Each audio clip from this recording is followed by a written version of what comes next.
Chapter 10. I'm going to try to read 2 chapters today. Even more stone. Oh no, here we go. You got a couple of people turned to stone in there, deputy.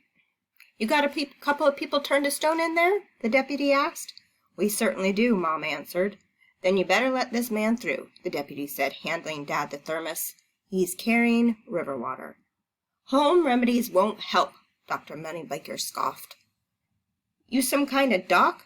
The deputy said, sizing him up. I am. You ever heard of fish scales? The deputy asked. Don't be impertinent. On people? The deputy persisted. Of course on people. Around here I've heard of everything. Good, the deputy said. Then maybe you can tell us what's the best way to get rid of fish scales. As a general rule, you don't. Tell that to my Aunt Buffy, the deputy shot back. Let me guess, Grandpa B said. River water? Mixed with a little mustard and goose fat, the deputy agreed with a nod. So when I pull a guy over for speeding and he's wearing pajamas and holding a thermos between his legs, the first thing I do is ask what's in the thermos. So it sounds like the deputy understands the need of river water. Dr. E.O. Moneybaker is still not convinced. The first thing I do is ask what's in the thermos. When he says river water, I say, better let me see. And when it really turns out to be river water, I help him get to wherever he's going fast. We've got orders directly from the sheriff himself on that one. So step aside in the name of the law. Now hold on here, Dr. Moneybaker balked. I haven't conducted any tests yet. But he said it from behind us. Dad had already pushed past him, and the rest of us weren't collecting dust either. Where are you planning on pouring it? The deputy asked. The question brought Dad to a dead stop in the living room, right in front of the stalled mantel clock, because remember the clock was stuck too. Does it matter? Dad asked. It can make all the difference in the world, the deputy told him. Sounds like the deputy's also an expert on rivery stuff. Aunt Buffy got her best results by pouring it over her heart, even though the scales were on the back of her legs. One shot disagreed. I've always heard you should pour on the top of the head. From what I've heard, Mom said, you pour where the spell touched them first. What? I thought Mom didn't believe in all this stuff. Hearing that from Mom stunned us all. She never admitted to having the least bit of interest in river gossip. How do we know where they got touched first? Dad wondered.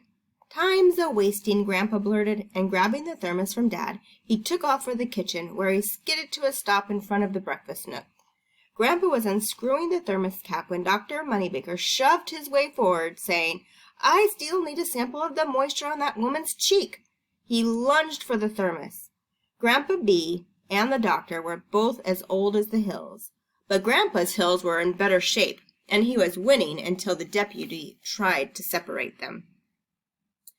So it sounds like Grandpa was unscrewing it, Dr. Moneybaker shoved his way forward, and he tried to grab the thermos.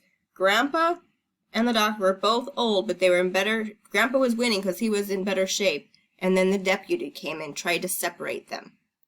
They all got tangled up with each other and toppled forward, falling into the breakfast nook. I closed my eyes, afraid to watch. When I opened them, there were 5 stone statues crammed in that breakfast nook. 6, if you counted Duff the dog. Dr. Moneybaker was sprawled across Uncle Norm's back. The deputy was standing on one leg with one hand on Aunt Phyllis's arm for balance. Grandpa was stretched out beneath the table, the back of his head touching Duff's tail. His mouth was open as about to shout something colorful. Oh no, because there goes 2 of the rivery experts to figure out how to fix this. The thermos with the river water had gone flying, so I retrieved it and with some help from Dad unscrewed the cap. Pouring river water over their heads didn't undo anything, though. They looked as stony as ever and wet. Aunt Phyllis kept right on tearing up, too. Those of us who hadn't been turned to stone weren't too surprised. Grandpa's stories weren't known for their accuracy. So that means he wasn't always very right. Chapter 11. Catfish, Buffalo, Pots of Gold. Well, that's a weird title. Catfish, buffalo, pots of gold. The clocks may have been stuck, but the phone, though full of static, was still working. Dad didn't waste any time getting a hold of the police. Hearing that the deputy had been lost to stone, the dispatcher immediately rang the sheriff at home. Sheriff Tommy Pope wore a crisp uniform with a shiny bronze star directly over his heart. The top button of his shirt was undone, but nothing else about him said he'd been relaxing at his home. His well-padded gut and his gray sideburns made him look as capable and as dependable as a person as he did in all his re-election posters. The same posters that sprouted up all over town every 4 years, as if by magic. What the sheriff's re-election posters didn't prepare you for was a talker. One glance at the breakfast nook had him sighing as if he'd been through all this 100 times before. Without introducing himself, he leaned back against the kitchen counter, hitched his thumbs inside his belt, and said, "First things first. One Shot, it's time for you to hit the road. The last thing we need is the newspaper man hanging around." "You know that paper of mine?" One Shot protested. "It won't go anywhere near a story like this. Not for anything." "Still and all," the sheriff said, "these people might like some privacy." "Oh," One Shot acted a little embarrassed for not seeing that himself. "Sorry," he added with a nod, and he left. We scrunched together a little closer to hear what the sheriff might say next. "There's folks in this town that choose not to believe in fortune-telling catfish or low-flying buffalo or whatever," the sheriff remarked, staring at a spot on the ceiling rather than at us.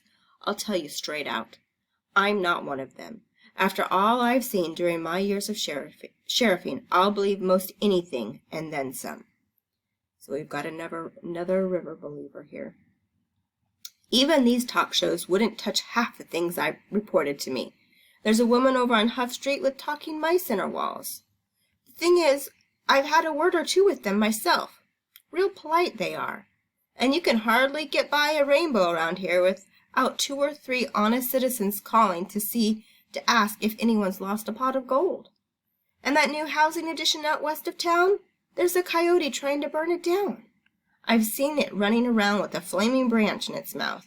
Not to mention the troll sightings, or the org swindles, and the blue-winged fairy disturbances."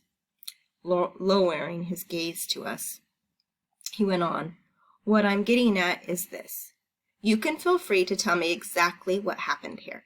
I won't be poking fun at it or spreading it around. On that you can be sure. Antagonizing voters isn't my style at all." So Dad told him. The sheriff and through everything. When Dad pointed to the stop clock on the mantel, the sheriff clicked his tongue and said, "That spells generally raised hobs with clocks." Let me read that again.